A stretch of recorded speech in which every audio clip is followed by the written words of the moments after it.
Buenas tardes, buenos días y buenas noches donde nos escuchen. Es un placer estar con ustedes. El día de hoy tenemos uno de nuestros grandes amigos y una compañía muy cercana a todo el mercado latinoamericano de Scale Trends. Pero antes de dar la introducción a nuestro invitado, Martín, ¿cómo estás? Del otro lado del mundo, Cine, que haya sábado, no, sí, sábado, mediodía, ¿cómo Sí, estás? sábado a la mañana, sí, sí, sí, como siempre desde el futuro. Sí, Pero sí, sí, sí, no, es cuestión que luego los niños me dicen, ¿cómo es posible que haya sábado? Pero bueno, poco a poco van entendiendo esto y del sí, globo y que y haya sí, sábado y aquí es viernes. sí, Y sí, sí. de este lado del continente, específicamente en California, tenemos a Mike.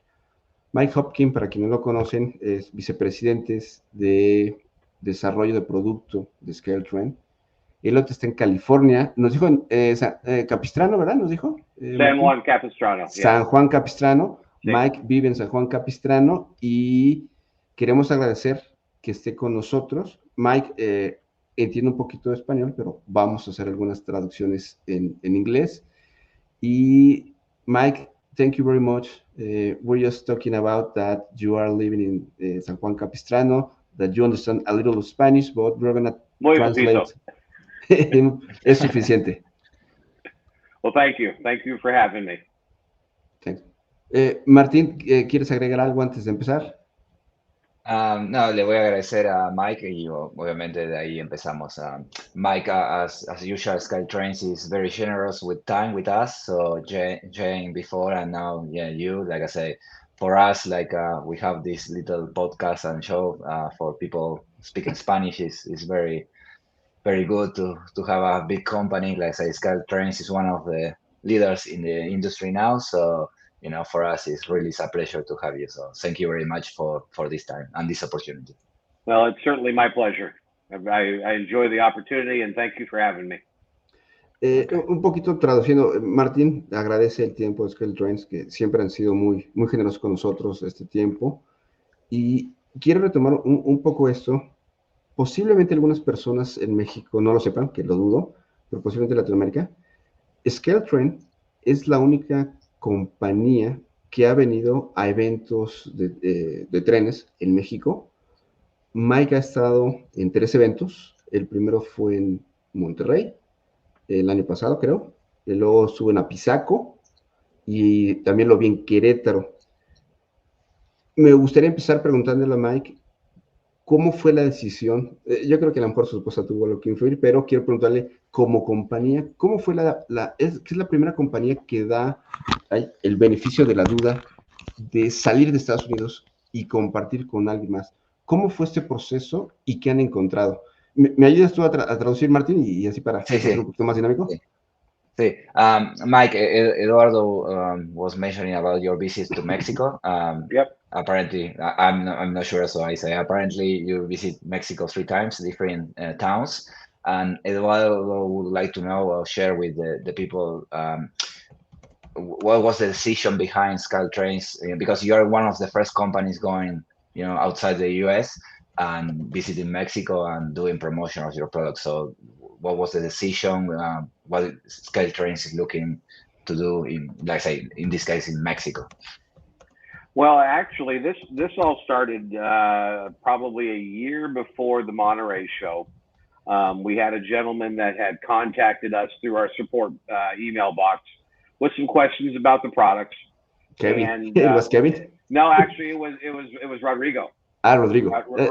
Okay. Rodrigo Rodriguez contacted us, had some questions about the product, and I had saw the email and I thought, this is a guy that we need to talk to get information for doing more Mexico-based products. I obviously I have a passion for it. As you guys know, my wife is from Chihuahua, from the state of Chihuahua, born in Jimenez, Chihuahua.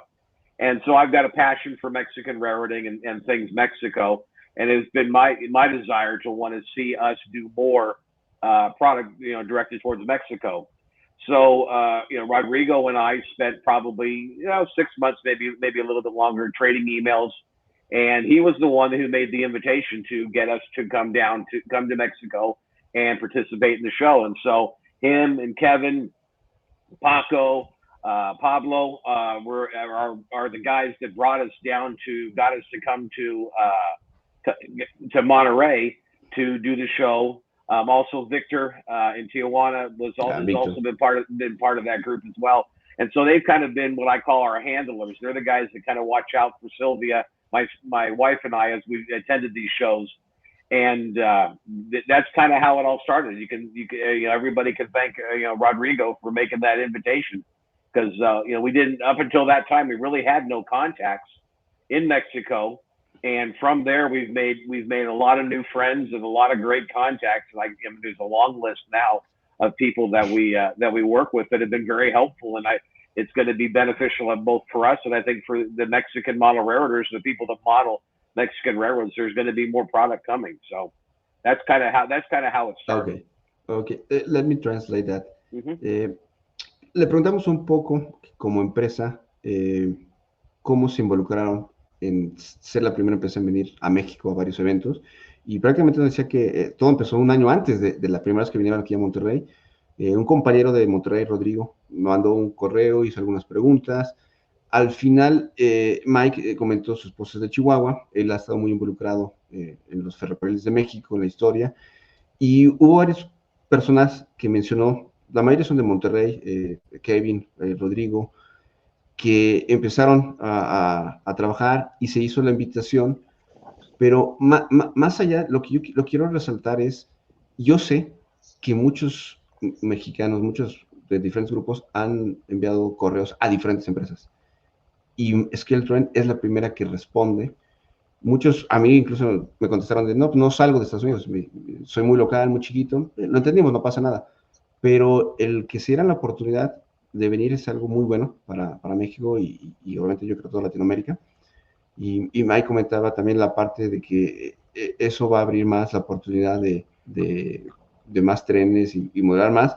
Incluso por ahí, igual también confirma Mike, creo que no sé, fue esta persona, se llama Kevin, ayudó con las muestras en las famosas cebras del color rojo, porque inicialmente creo que el rojo no era exactamente el rojo que había salido. Entonces, creo que esto es un ejemplo de cómo estar cerca de tus consumidores te ayuda a producir mejores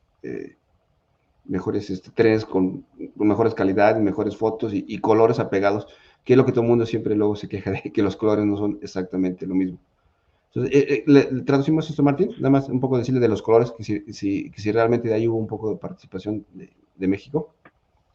O de los colores de la cebra. Sí, creo que el rojo. Creo que por eso se retrasó. Pues yo tenía el pre-order de año y medio, pero... ¿Qué compañía de México? Ferro... es Ferromex. Fue Ferromex. las cebras, las ferras. El color rojo inicialmente no era el rojo que salía. Como que lo corrigieron. Gracias a la ayuda de los amigos de Monterrey. Sí. Mike, Eduardo is commenting like you were contacted, or Skytrain been contacted from a group from Monterrey, and they say about to correct a red color on a zebra locomotive from Ferromex. And like I say, the feedback, or really you took that feedback very quickly and made that correction. So like Eduardo is saying, like that was a very good impact, for obviously Mexican modelers, because how quickly you fix the problem, basically. So yeah, a little bit more of that story. Myself and one of our other product developers, Paul Ellis, worked on that project, and we spent hours, if not days, looking at photographs, trying to figure out not just the red, but both of the gray colors as well on the zebras. And we picked some colors that we thought were appropriate, and actually had the production done, and the colors didn't turn out the way we were expecting. Then we made the trip to Monterey, and we talked with numerous people, both the guys from Monterey and Aldo Giovanelli from Guadalajara was also helped with paint colors. So both the guys from Monterey and Aldo were able to supply us with actual color chips and paint samples that we were able to use we ended up having to remake all of the bodies for the zebras from the first run and correct those colors. But now we absolutely have the right colors. So, yeah. go ahead. Yeah, sorry, and I guess it's very hard for anything really to translate or to move a color from the prototypical locomotive in metal to a plastic model. That process will be, I guess it's super hard. I think it's not easy as. Color is probably, from the product development side, color is the number one issue we have to deal with. Yeah. Everybody sees color differently. You can look at 100 different photographs. Every photograph, the color is a little bit different.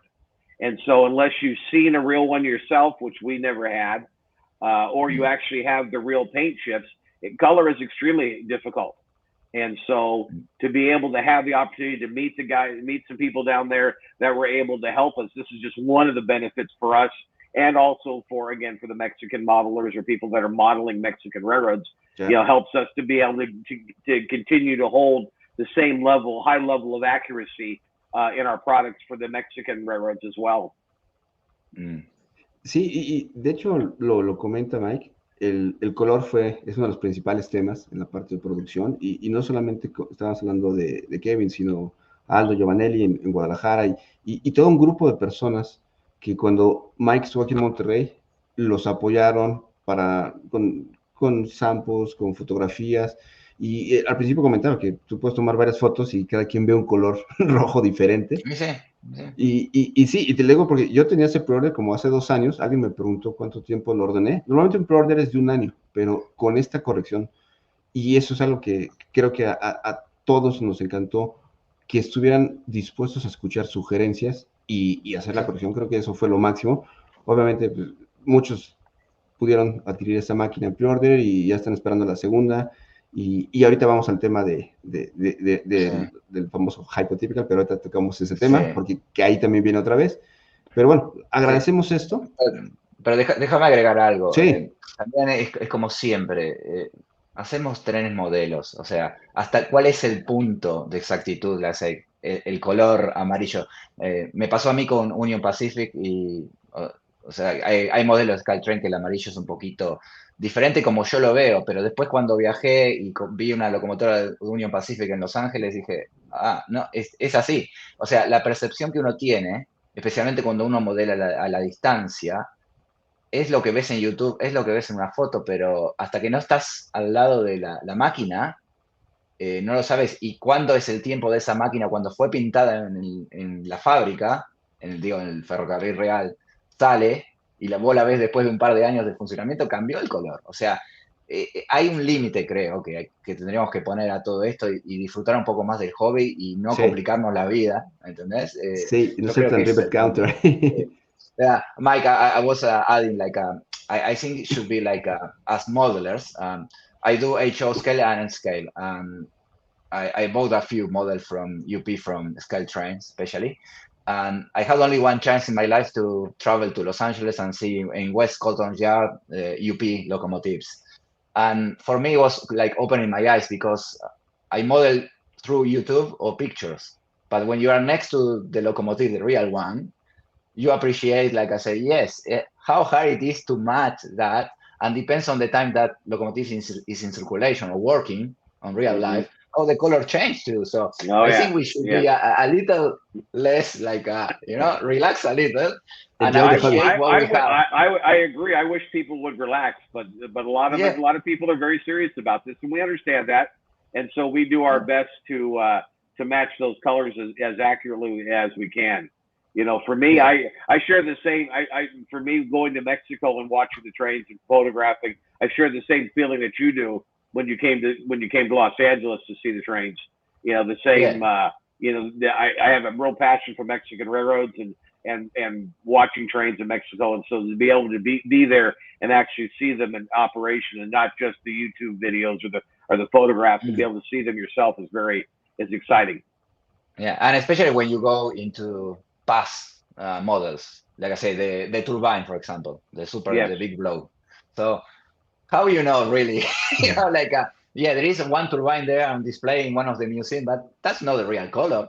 How you travel in time and back. It's very hard. Well, what we end up doing is that we're looking for paint chips through samples, much like the guys did for the zebras. Once we have the actual color chip, then the discussion is finished. There's no more, Yeah. if a customer is not happy with the color, we match the real one. We can't, this is the best we can do. But the problem is everybody's perception is different, and that is always a challenge. But once we have landed on a color and we have an actual color chip from either the paint manufacturer or the railroad or some reputable source, then we continue to look, and colors on our models have evolved as we've gotten better information. As we've moved through the process, the colors will change until we get to the color that we feel is the most accurate color. But sometimes that can be an evolution. Yeah, correct. Yeah, no. Sí, prácticamente lo que estaban comentando Mike y Martín, la diferencia de modelar con fotos, con videos, a estar presente ahí y ver el color, o sea, el amarillo de UP no es tan amarillo, está desgastado, cuándo se hizo. Mike obviamente retoma un poco mucho esto de cuando tienes los samples, lo tienes ahí en la mano, y cómo pasarlo del metal al plástico, que es lo complicado que dice Martín. Sí, exacto. Y al final, un poco me gustó el punto que decías, hay que disfrutar el hobby. Sé que muchos de los que compramos son muy estrictos y queremos que sea exactamente el color o que tenga el punto verde donde tiene que ir el punto verde, pero bueno, todo eso lo podemos arreglar. Los que estamos metidos en estos, si le falta una pintura, pues yo se lo pinto, si lo quiero más mugroso, lo ensucio. Entonces, al final, creo que eso es lo bueno. Y ahorita, uno de los temas que quería platicar durante el día de hoy es la parte de las vaporeras que le dice Martín, acá decimos de vapor, y ya por ahí vi un par de comentarios. Alguien preguntó de la Big Boy, y también por ahí alguien está preguntando también si algún día van a hacer máquinas de vapor nacionales de México. Bueno, este es un punto que a mí me toca cercano porque ellos adquirieron la licencia de MTH, así que para mí es como que... Entonces creo que es buen momento para preguntarle a Mike, y sobre todo como encargado de la producción, vamos a tocar el tema de vapor, porque obviamente en la página, en los ETA de los nuevos productos enormes, todavía no hay nada de vapor. Entonces, Mike, we're talking about steam. Perhaps you hear something. I figured that out. Yeah, okay. Someone asked about the Big Boy. They ask about if you're going to make Mexican steam, but can you tell us a little more? Because I know that the tooling is from MTH, and one of my many things that I do here in Mexico, I fix engines and from different brands. And once I fixed an MTH steam engine, and it was one of the best quality that I ever had in my hands, even compared to Marklin or Trix, like they are the big standard in Europe. Sure. For me, and this is very controversial. For me, is one of the best quality. And there's another brand in the United States, but MTH is one of the top. So can you tell us about where are we at the steam? What are the next steps? So obviously the steam engine projects have taken much longer than what we anticipated. We are working on the Norfolk and Western J class, the 611, and that'll be the first one. And we're hoping to have something to show people here. I'd like to think within this year. The problem was, we purchasing all the tooling that we did. It was a major undertaking, and it's just unfortunately taken us longer than we anticipated to get everything up and running. Obviously, as you know, steam engines are very complicated compared to the diesels. There's a lot of parts and pieces that we didn't get when we purchased the tooling that we had to recreate ourselves. And also the package. I remember that I read something that you were asking about the original. Have the models. Yeah. Models. Yeah. Models. Yeah. We actually ended up having to purchase some original MTH models to send to the factory so they understood what the model looked like. We purchased only the tooling. There were no blueprints, no drawings, no information to go with them, and so our factory had to learn basically from the very beginning how to build these models. And most of those, steam engines probably going to have 30 to 40 different molds that have to be tested. The parts have to be made. They have to assemble them. And again, there were parts that we didn't get that we had to recreate. excuse me. So unfortunately it's taken much longer than what we had originally anticipated. We're hopeful that once we get the first one done, we've got a couple others that we're already working on, but we're not ready to quite talk about them just yet. But the big push right now is to get the Norfolk and Western J. The other part that we ended up having to do, obviously, we're not using MTH's sound or their electronics, so all of that had to be recreated by ESU. They've been a big help in getting us getting that part of it resolved, but it's taken time, obviously, to get all of that done as well. So there's a lot of things that were involved that we were hoping were going to move faster that unfortunately didn't.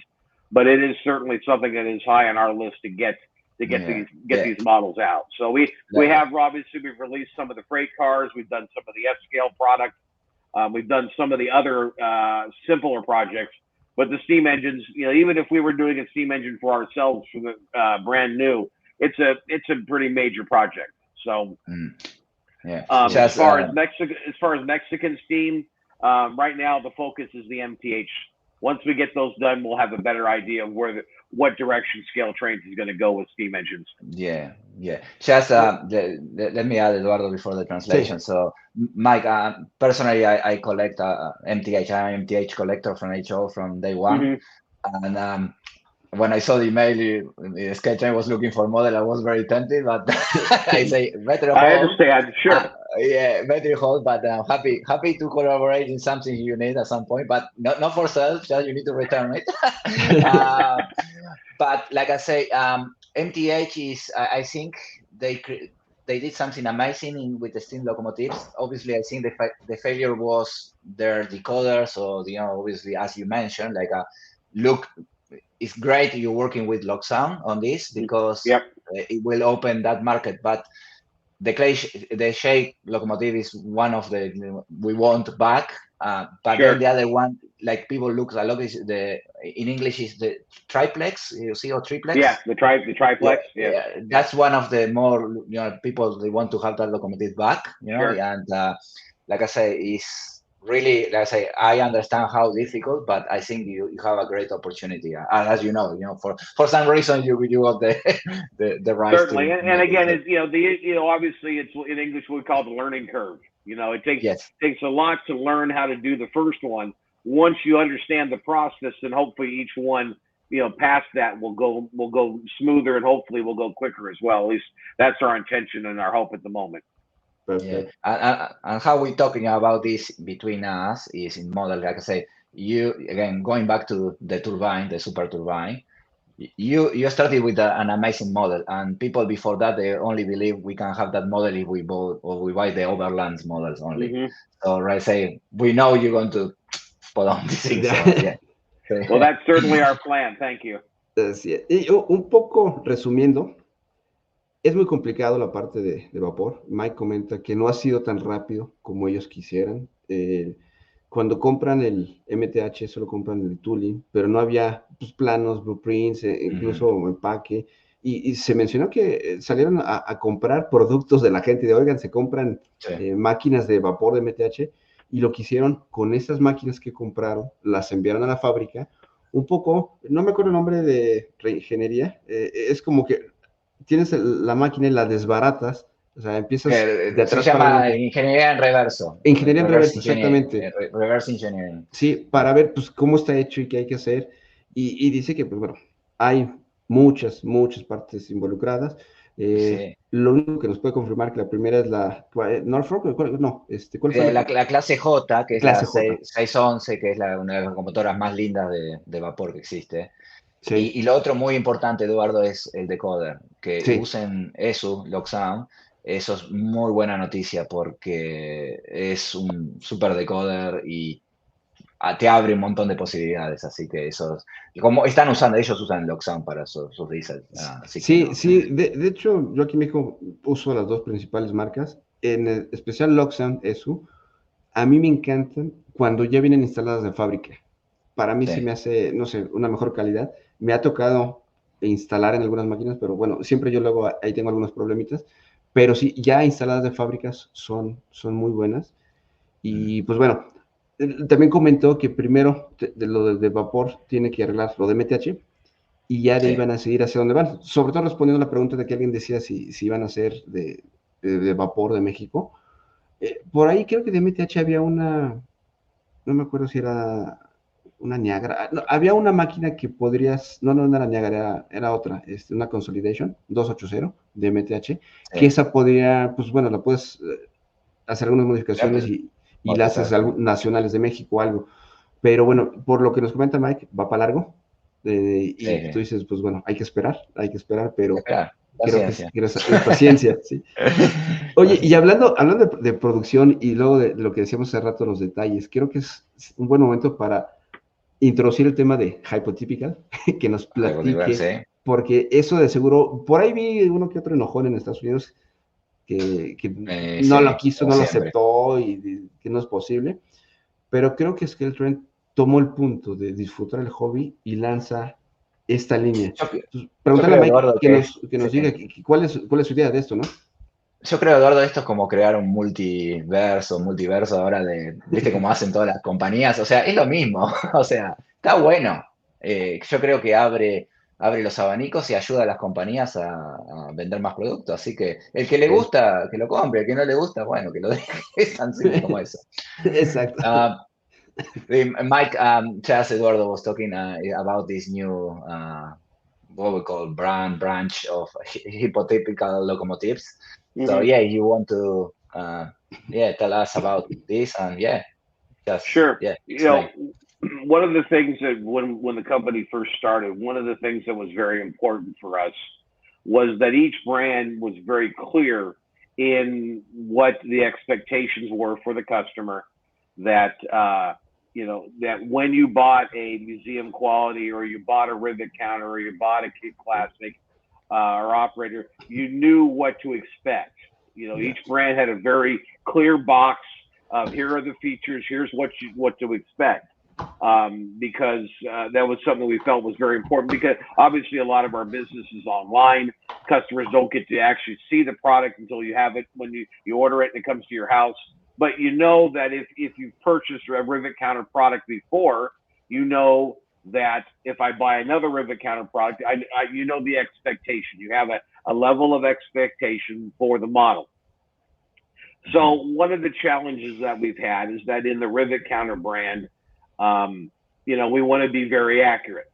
So there are a lot of equipment, particularly locomotives, that are equipment that has been owned by several railroads. Let's, as an example, Wisconsin Central, or Wisconsin Southern, excuse me, that had we did their 40th anniversary SD40-2 in the operator line, because we can't do an accurate version of that model, because every railroad that's owned that locomotive throughout its life has modified it in some fashion. They've added a part, they've taken off the part, they've changed the part. Well, from a manufacturing standpoint, from our side, it's extremely difficult to be able to capture all of those details and deliver a rivet counter branded product.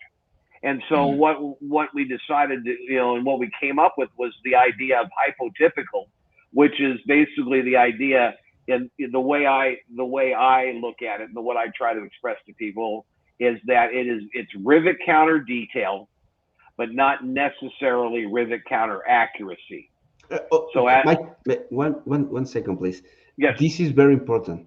Let me translate, okay, because that point in Mexico we have big discussions about it's not exactly perfect, it's not the mm-hmm. point, it's not the bell, it's not blah blah blah blah. And, Mm-hmm.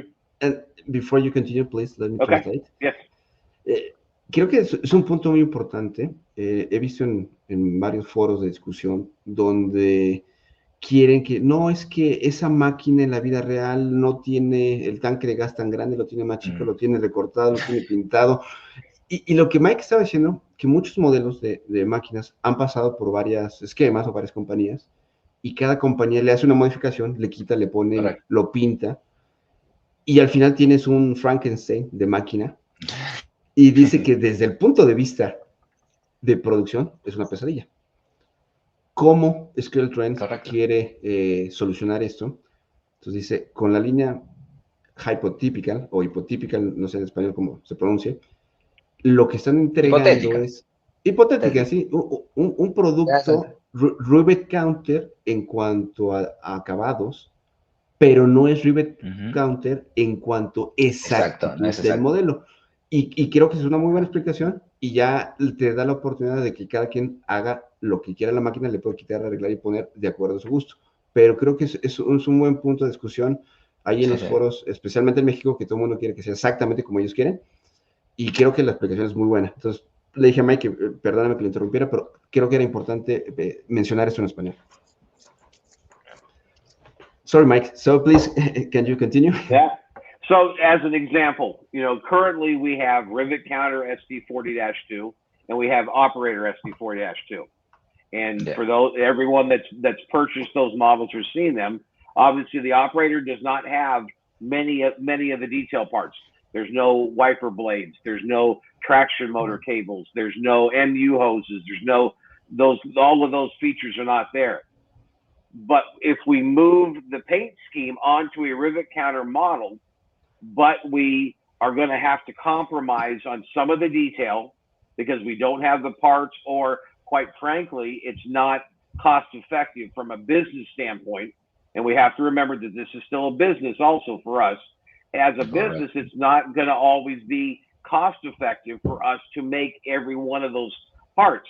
But what you do now get is you're going to get the wiper blades. You're going to get the brass horn. You're going to get the traction motor cables. You're going to get the MU hoses, the coupler bars. You're going to get all of those common detail parts. But some of the really unique features for its specific model are probably not going to be there. But it gives you a model at a very high level of detail. But again, the accuracy is going to be a little less than rivet counter. And so by taking it and putting it in this brand, again, the idea is when you buy hypotypical, you expect rivet counter detail, but a little bit less than rivet counter accuracy. And at least that's the way I try to express it to people. Yeah, it is a great idea. It's a great idea because gives options and makes obviously for the business easy. Yeah, it's easy for the business. It gives us more options. Yes, and it also for the customer, it also helps to keep the each brand very clear. If it's in regular rivet counter, then you're going to have the rivet counter detail and the accuracy. But if it's hypotypical, you're going to have, again, the rivet counter detail, but not quite the rivet counter accuracy. Yeah. So again, doing it that way keeps things more convenient for the customer. Once you understand what the brand represents, it'll be easier for you to make that buying decision. Is this a model I want to purchase? Yeah. Eduardo, déjame preguntar una cosita que es relacionado y va a enlazar. Mike, just in relation with this, I don't know if SkyTrain did any market study or check, because I always in this discussion, I believe the people that really count those details maybe is 5-10% of the market. Mm-hmm. The rest, we don't care. I open the locomotive, I put it, I look, oh, everything is right. Yeah, that looks nice, and we run it. So certainly, is something like that, like I say, you make a study and say, look, I think 90% of the people will be happy with this, or you consider something when you took this decision? Yeah, well, again, a lot of it, you're right. I think that there is probably the people that are super concerned is a very small percentage. But we want to, for us as a company, we want to be able to make product for every level of customer, wherever you're at. We want to be able to deliver products for you, and everybody's different. And this becomes another one of the challenges for the company is trying to find where do we put these models to put them to the right customer.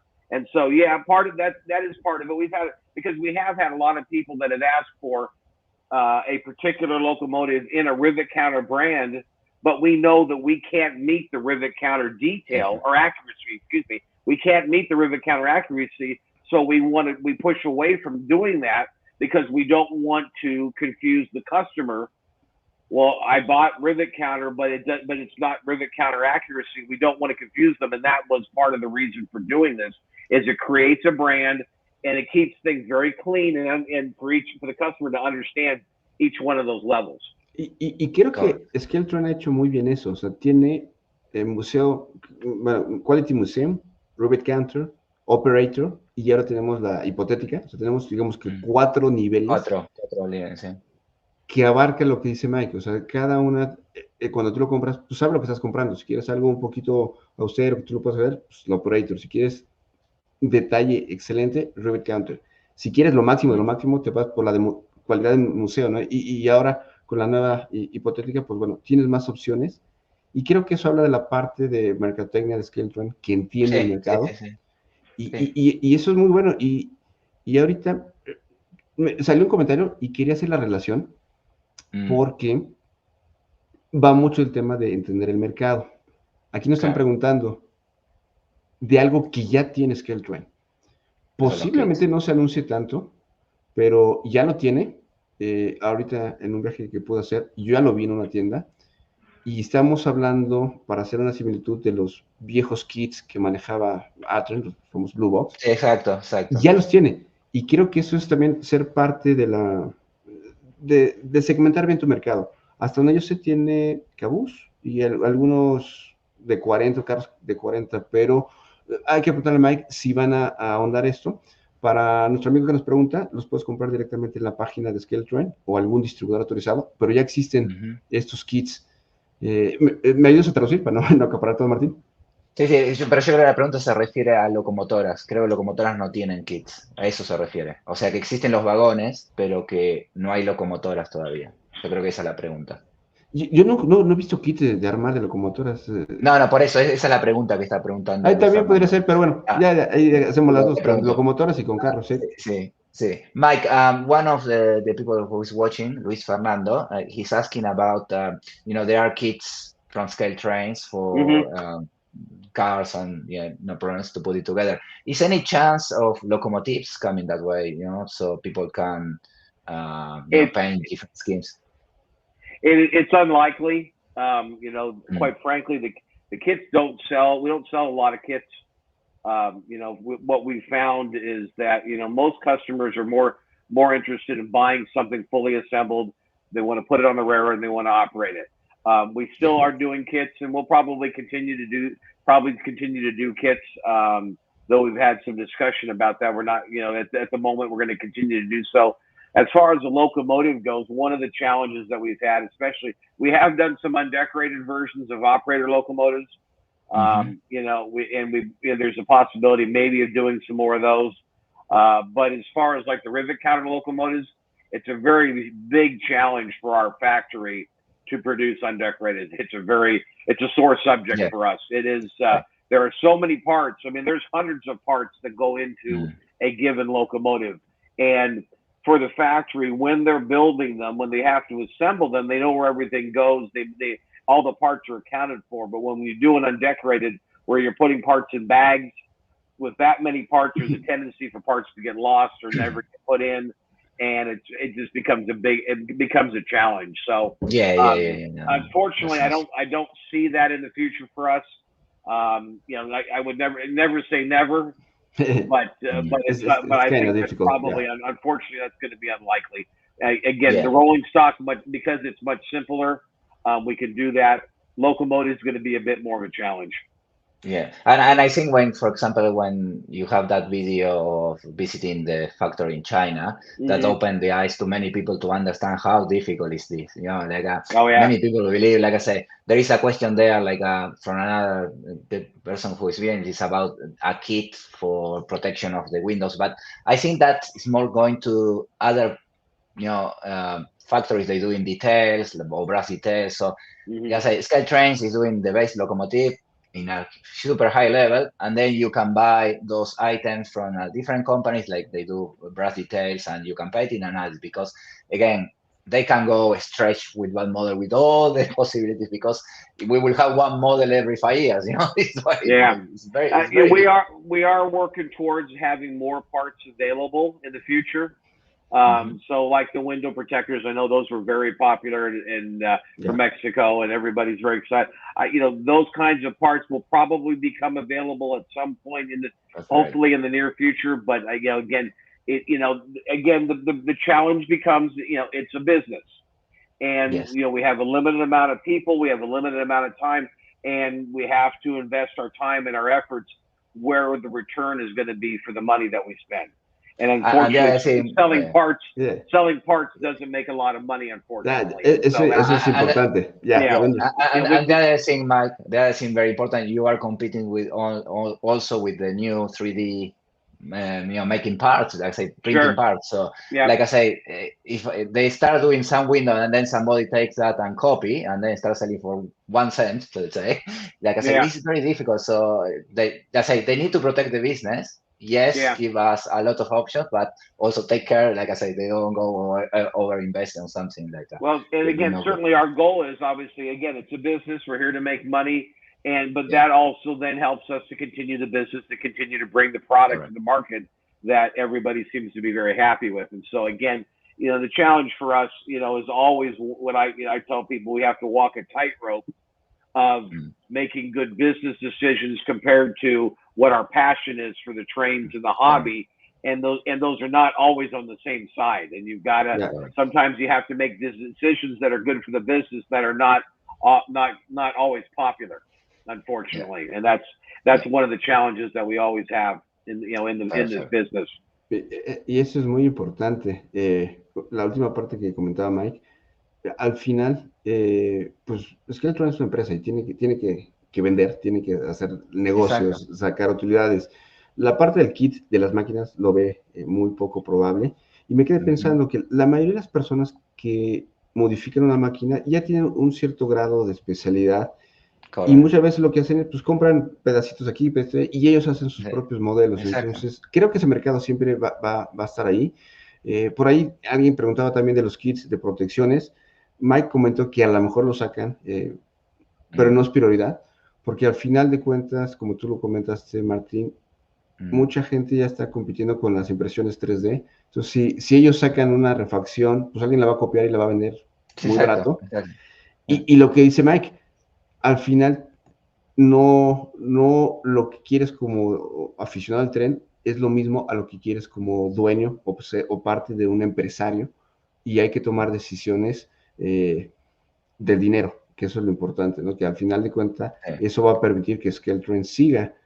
Y ahorita ya tenía planeado preguntarle esto, pero esta parte del dinero y todo esto me lleva a una pregunta que le quiero hacer a Mike. Hace unos meses cerraron 2 titanes de compañías grandes, una en Inglaterra y una en Estados Unidos. Yo sigo insistiendo que esto deja cojo un poco a la gente que compramos, porque tenemos menos opciones de compra. Y ahorita, en un viaje, fui a una tienda de los que le dicen brick and mortar, o sea, una tienda de verdad, y un poco desilusionado y un poco preocupado, en el sentido de que muy buena atención, buen servicio, pero pocas cosas. Vi varias de Skeletron, afortunadamente, pero sí sentí de que el camino, y esto en teoría era una tienda relativamente grande, el camino de las tiendas físicas, pues cada vez lo veo más peligroso, en peligro de extinción, y creo que la parte de Skeletron, al seguir vendiendo ellos directo, pues bueno, es una herramienta clave para que ellos subsistan como empresa, ¿no?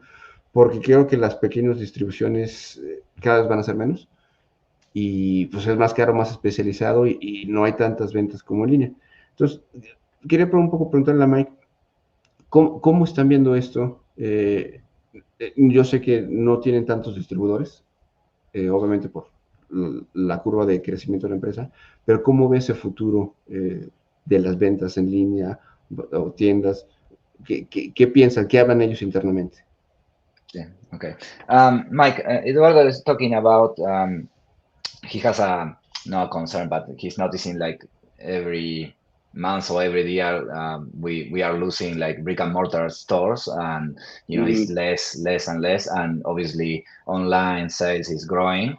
So Eduardo wants to know inside Scale Trends how they see the market. Like I say, we are going to an era like everything will be online, like you're doing a great service. And also, by the way, Eduardo, I want to add, like you have that pledge about $1,000 if you can fill the pre-order, like that gives the customers a good, amazing guarantee. It's too good. So yeah, Skytrain seeing like the future will be more online, or you think this is going to get a balance at some point? Well, to be honest, that really is probably a better question for Shane or somebody in the sales department. Yeah. Okay. But I would, we continue to support our dealer network and the dealers that are working with us. But that does seem to be a trend, and it seems to be a trend in a lot of industries, a lot of business, not just model trains. I mean, here in the U.S., you see a lot of shopping malls that have closed or been vacated. And there's one that's close to my house that I grew up with that now is the entire building is leveled and it's a big dirt lot, and this is where people used to go shopping. And so much of our world now is online. That just kind of seems to be the direction things are going.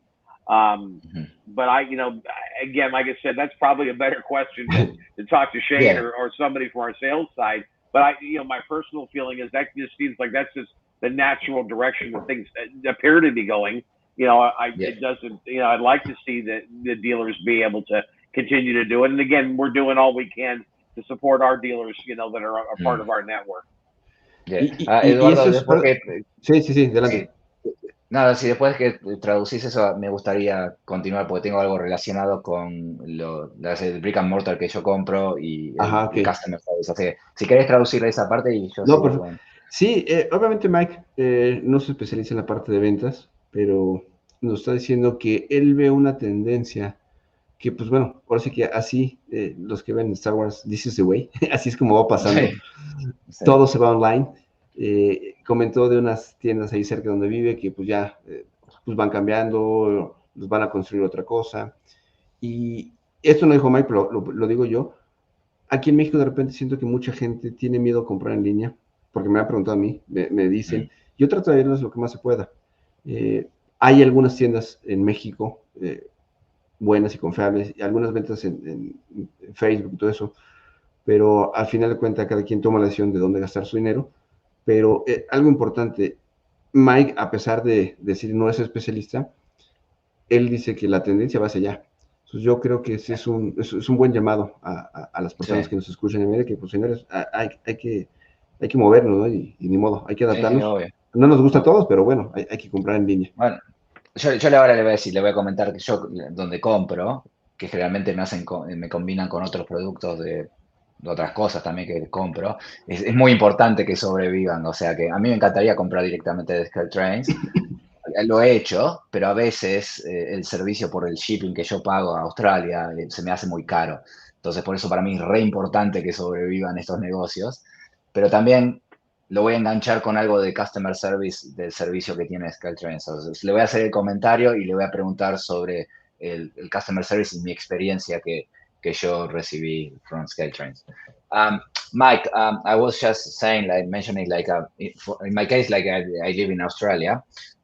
Sometimes I buy directly from SkyTrains, but I use more a hobby shop in the US because they combine other stuff and then they put one parcel for me because the shipping is very expensive. Obviously, this is not SkyTrains fault.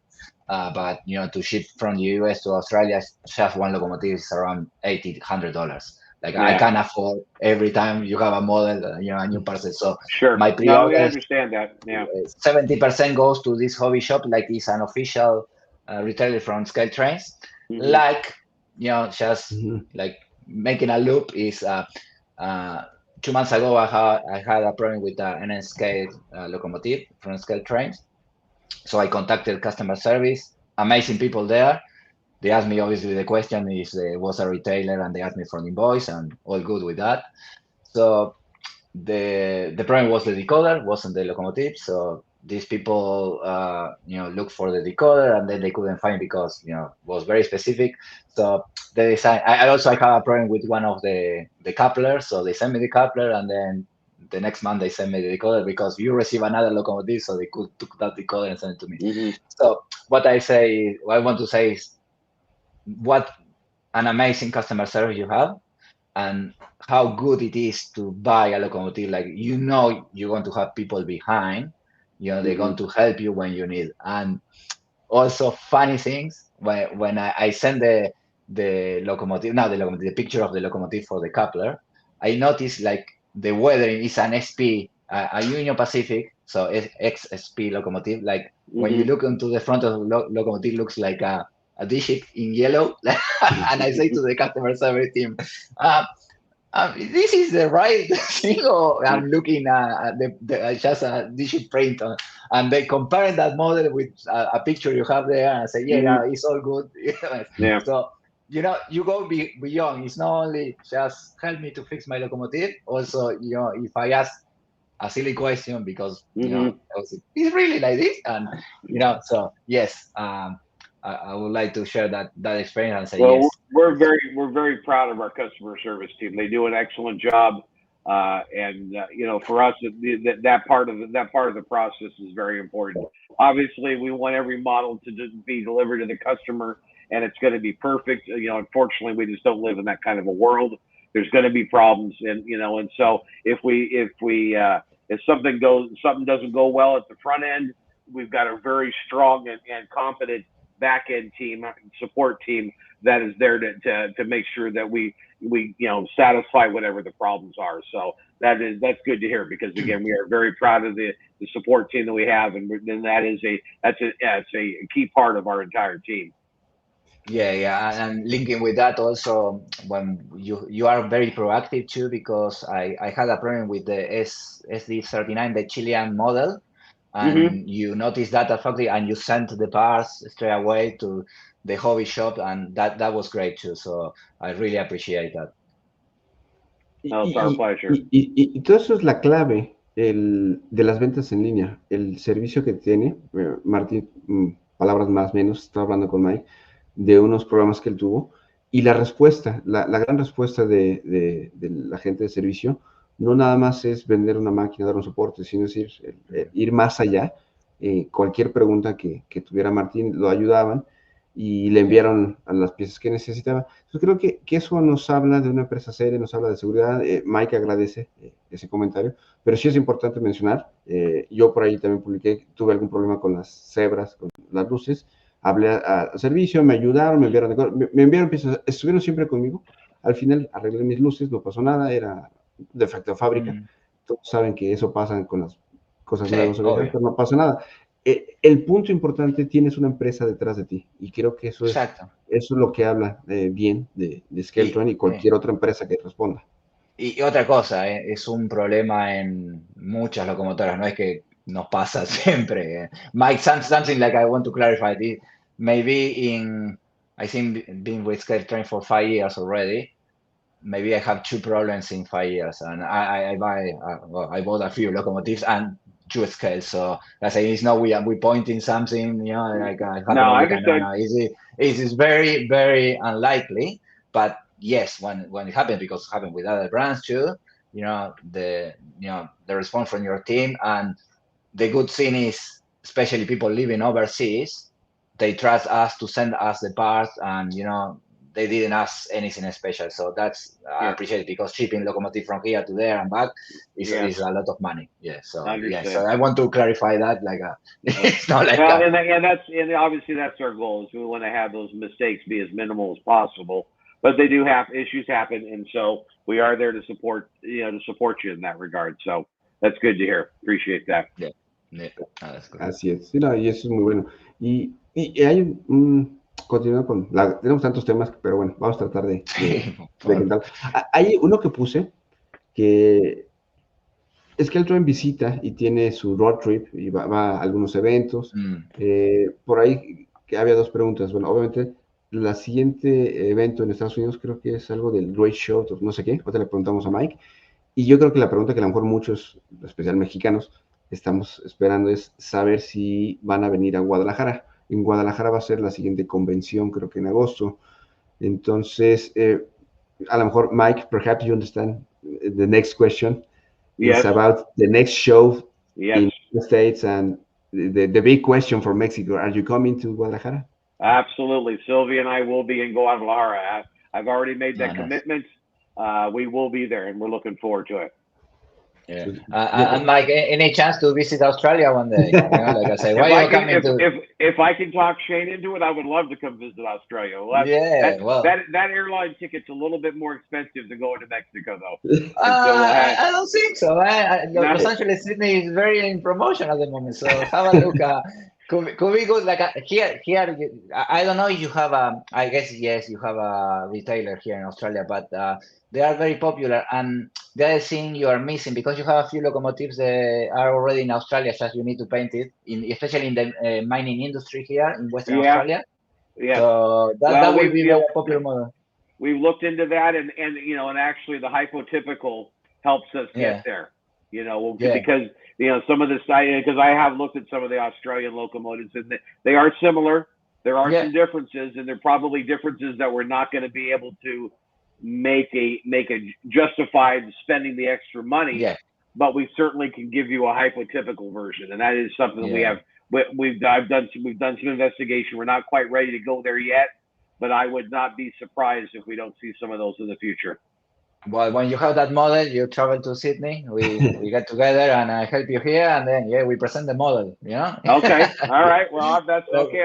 I will talk to Shane about that. See if he'll let me go. Very good. Sí, hay que decirle a Shane. Te digo, dos noticias importantes. La primera es que ya nos confirmó Mike que sí viene a la Ciudad de México, a Guadalajara. Yo espero también darme por ahí una vuelta, porque ahí sí hay que tomar avión, no es como las otras que me voy en carro. Pero bueno, confirmado, Mike viene a Guadalajara. En Guadalajara hay gente muy, muy talentosa, hay un equipo modular, varias cosas, y creo que va a ser una buena experiencia. Está la invitación para Australia, Mike va a platicar con Shane, pero de lo que he platicado con Martín y en otras pláticas, sé que hay gran afluencia de la gente de la NMRA, es un grupo importante, hay muchos trenes en Australia y estás hablando de la parte de mineros, ¿no? Las mineras tienen locomotoras americanas y generalmente, y eso déjame ahora engancharle porque se nos va el tiempo, ya casi vamos a una hora. Con la escala N, porque si llegan a hacer esos modelos, especialmente en escala N, porque esos trenes son los más largos del mundo, los que corren en Australia, y tienen esos vagoncitos que ya existen, creo que un tren tiene como 400 a 500 vagones. O sea, y hay ciertos modelos acá en Australia en HO, pero no en escala N, entonces sería una gran pegada, porque les encanta modelar a esos, así que, pero déjame engancharle con escala N y... Mike, the other thing I model is N scale, and I can see, especially here in Australia, is growing. I think it's the future. Even we love the detail on HO. I think the future will be N scale. Okay. How you seeing that in? Let's say, obviously, we don't know. We don't want to know sales, but you can see that growing too, and especially now with the new technology, like again, your turbine, your diesels are amazing. Like I say, I don't have one problem. They don't stop. You can go over crossings, no dramas. Lock sound is doing an excellent decoder. Details, I think, is spot on. Yeah, I know this is going in an evolution, but I'm happy what I have now. How you see the future on N-scale? I think I think that N-scale is going to continue to grow. Certainly we're seeing more growth in N-scale, and so we've got a number of N-scale projects lined up that we're working on. Again, nothing we're ready to talk about just yet, but there are several new locomotives that we're working on, and some more N-scale rolling stock as well. So definitely, we're in N-scale, and we're going to continue to be doing N-scale products. So definitely more to come. Excellent. Sí, la escala N está creciendo. La gente ya en México le decimos chavorrucos o de cierta edad. Yo, por mi vista, la verdad, me respeto y me quedo fuera de la escala N. Tengo problemas ya con HO, de repente poner algunas regueras. En escala N no me imagino arreglar. Ponete anteojos. No, ya los traigo, imagínate, y luego me pongo triple. Acá está. Sí, pero ya. No, bueno, los que me conocen saben que por ahí tengo un pequeño diagrama de escala Z, pero nada más lo puse. Bueno, entonces, no me estás engañando. Sí, necesito espacio, dinero y más paciencia para. Pero bueno, tú quieres esperar. No, la verdad, qué bueno, eso me da mucho gusto. La gente que puede revisar la página de Scale Trends, pues adelante. Me estoy riendo aquí de un ser querido que me pone anteojos relojeros. Exacto. Sí. Y ya los tengo. Un saludo a Tania y a todas las niñas les mando un beso. Ella sabe quiénes son y a Ricky también por allá anda. Pero de repente ya se me complica. Pero bueno, olvidándonos de las complicaciones de la vista, creo que es algo bueno tener escala N y tener la variedad. La verdad, como dices, Martín, tenemos poco tiempo. Voy a dejar por aquí la página Scale Trend por aquello que los que no la conozcan, pero con todas las compras nuevas, la marca, ya no hablamos de Fox Valley, ya no hablamos de Exact Rail, lo que viene de Vapor sí hablamos de los shows, pero yo creo que sería bueno decirle a Mike, dejarle sus palabras, él encargado de la producción, encargado de todo esto, que nos diga Lo que qué nos le quiera gustaría decir, decir, tema libre. alguna noticia, alguna primicia de Algo, qué está planeando, ¿verdad? algún titular, como decimos en Argentina. Así es. Mike, just to start wrapping up, because obviously, again, 1 hour, you're very generous. This is the section where we say, but we have another section, like I said, the two finalists asking the personal, not personal questions, but first about your, let's say, you need to choose a locomotive, railway, your favorite era. So three easy questions. So what is your favorite locomotive? If you want to choose, you need to choose one. What era and what railway? If I have to choose one, it's going to be the ES44. That's been a gigantic project. We've got a lot more coming, and that's one I've been very closely involved with, and I've really in ES44s and all the variants. Favorite railroad? Probably these days Ferromex, and in particular for the zebras. Absolutely think that is one of the nicest paint schemes I've ever seen on a locomotive. Wow. So, and what was the third question? Era.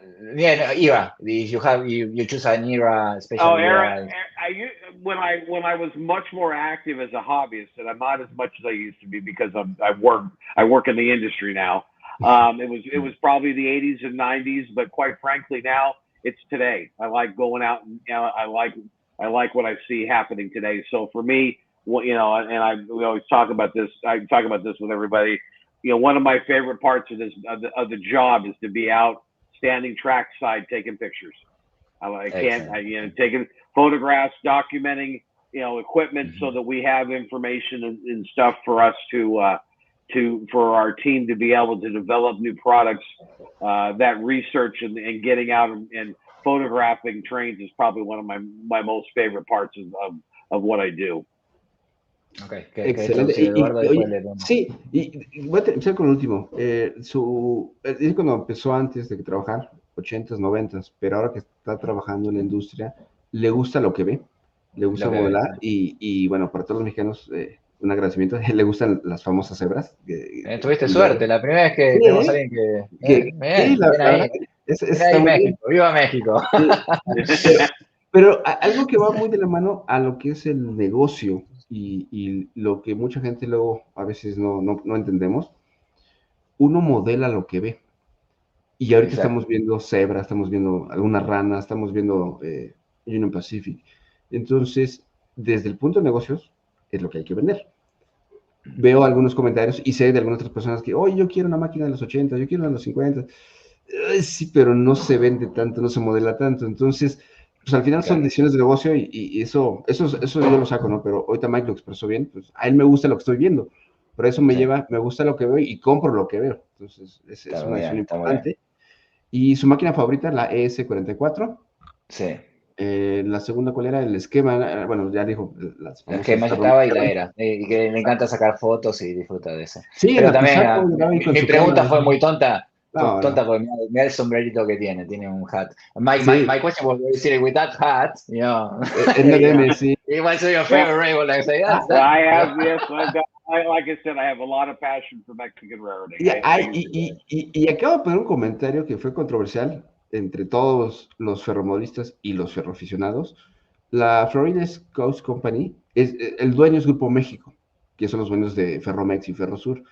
Sacaron un esquema, creo que aquí le pusieron, me van a matar, motita o hierbabuena, quién sabe, pero es un color verde con negro, muy parecido al de las cebras. Mike, have you seen that scheme with the Floridas? Yes, The Florida East Coast version of the zebra. Yeah, I have. Very controversial because it's always like a zebra, but in black and green, and everybody talk about that. It looks nice. I don't like it as much as I do the Ferromex zebras. Yeah, it is a neat scheme. I like it, and certainly it's something that's on our list of things to do. So we will. That'll happen eventually. But it's a nice. I like the scheme. But I do prefer the red and the gray on the Ferromex zebras better. I like the brighter colors. Sí, are the same. It's the same owner, Grupo México, but different schemes. Yep. Pero bueno, es parte de lo que vemos, ¿no? Entonces ahorita que decía Sí, que obvio. aún Y no bueno, ve. es cambiar. Sí. Salir de lo normal y tratar de innovar. A veces pega, a veces no. Bueno, it's a nice scheme. It's I think it'll be very popular. Yeah, I think so. And it's nice to see something new. Something new is always good. We have that. CSX is painting all of these heritage units that they're working on. For in the ES44s, those are going to be very popular as well. So there's a lot of new paint schemes and stuff coming that's going to be very exciting. You know what? One, Mike, is just I know it's impossible because I don't think even you do the locomotive, but one day somebody can do the scheme from Union Pacific. I know there is brand issues also, but the Olympics, the Winter Olympics, Salt Lake City locomotive from UP. That was a beautiful scheme. Like I said, really like a. I think it's a right problems at the moment, so nobody can do that. But licensing is always a challenge as well. Yeah, licensing is a challenge as well, and that always becomes a problem when you've got that stuff. Not to say that we're not going to try. But some of that stuff can be more challenging than others, unfortunately. Yeah. But that was I think that was my favorite, and the other one I like a lot is the Bush, the the 41, yeah. That's y ese tema para una nueva plática. That's a perfect topic for a new interview. License when you are making your brand, because I'm sure that it's going to be a lot of talking about that, the license, about the colors, about many things. It varies. I mean, some companies are very easy to work with, others are not, and it depends on the attitude of the company. And a lot of the companies, a lot of these larger companies seem to think there's a lot of money to be made doing licensing, and at least not in our industry. There's not. We just don't. We don't sell enough. We don't sell enough volume to really make it. And I think you're doing a free promotion too, because they should pay you. They should pay you. And there is two sides to that. The other part of that is that when I can understand this, certainly we want we protect our brand, we protect our logos, and we want to make sure that any product that has our name on it properly represents us.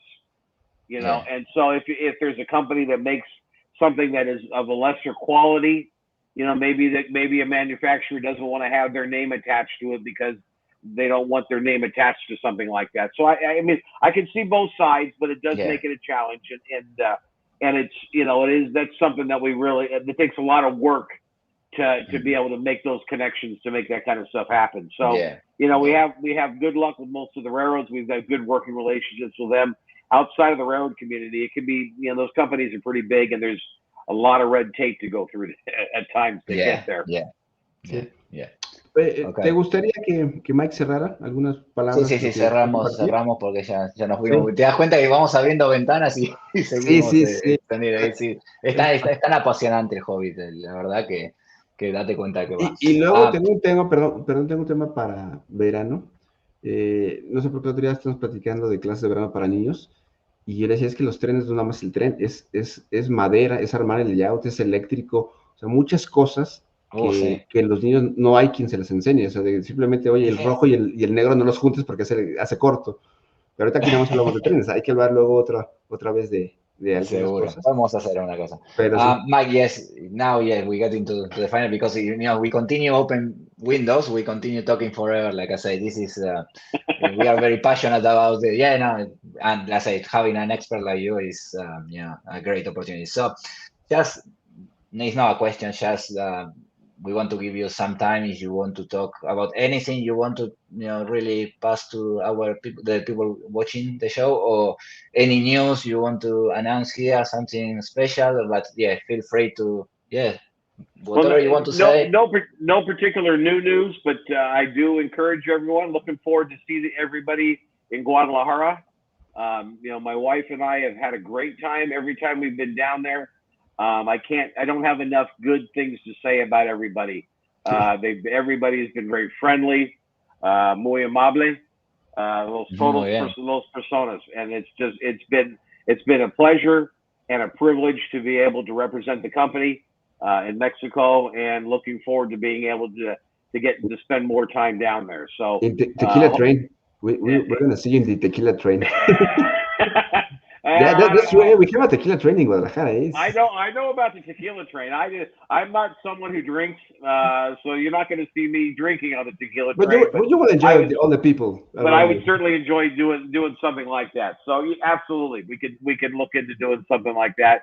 But again, just really appreciate the passion and the support from our Spanish-speaking customers.